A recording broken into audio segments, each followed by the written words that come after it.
Business में income, received income, outstanding income, accrued income और pre received income किसे कहा जाता है, एक एग्जांपल से समझते हैं। बिजनेस ने 1 अप्रैल को अपनी एक प्रॉपर्टी मिस्टर ए को 3000 पर मंथ के रेंट पे दी है और दूसरी प्रॉपर्टी मिस्टर बी को 3000 पर मंथ के रेंट पे दी है। अब इन दोनों प्रॉपर्टी का रेंट हर मंथ के एंड में ड्यू होगा। इनका पहला ड्यू 30 अप्रैल को होगा और लास्ट ड्यू नेक्स्ट 31 मार्च को होगा।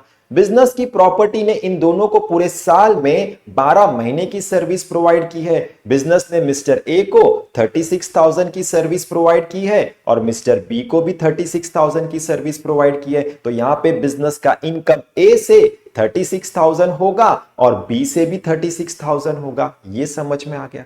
मिस्टर ए ने बिजनेस को पूरे साल में 11 महीने का रेंट पे किया है और मिस्टर बी ने बिजनेस को पूरे साल में 13 महीने का रेंट पे किया है। तो यहां पे बिजनेस का इनकम रिसीव्ड ए से 33,000 होगा और बी से 39,000 होगा। ये भी समझ में आ गया।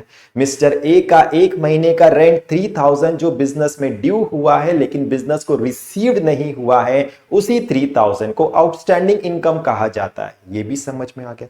मिस्टर बी ने बिजनेस को एक महीने का रेंट 3,000 एडवांस में पे किया है, उसी 3,000 को प्री रिसीव्ड इनकम कहा जाता है। ये भी समझ में आ गया।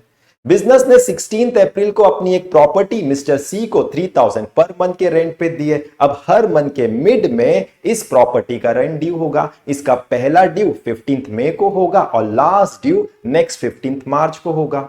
बिजनेस की प्रॉपर्टी ने मिस्टर सी को पूरे साल में 11.5 महीने की सर्विस प्रोवाइड की है। तो यहां पे बिजनेस का इनकम 34,500 होगा। ये भी समझ में आ गया।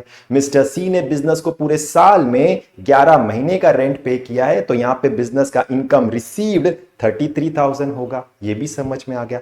मिस्टर सी का 15 दिन का रेंट 1,500 रुपए जो बिजनेस ने अर्न किए है लेकिन ड्यू नहीं हुआ है, उसी 1,500 रुपए को एक्रूड इनकम कहा जाता है। ये भी समझ में आ गया। मतलब बिजनेस ने पूरे साल में जितने वैल्यू की सर्विस प्रोवाइड की है, उसी वैल्यू को इनकम कहा जाता है।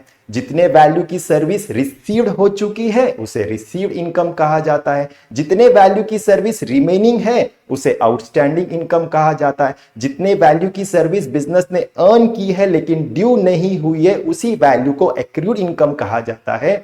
जितने वैल्यू की सर्विस बिजनेस को एडवांस में रिसीव हो चुकी है, उसी वैल्यू को प्री रिसीव्ड इनकम कहा जाता है। यह भी समझ में आ गया।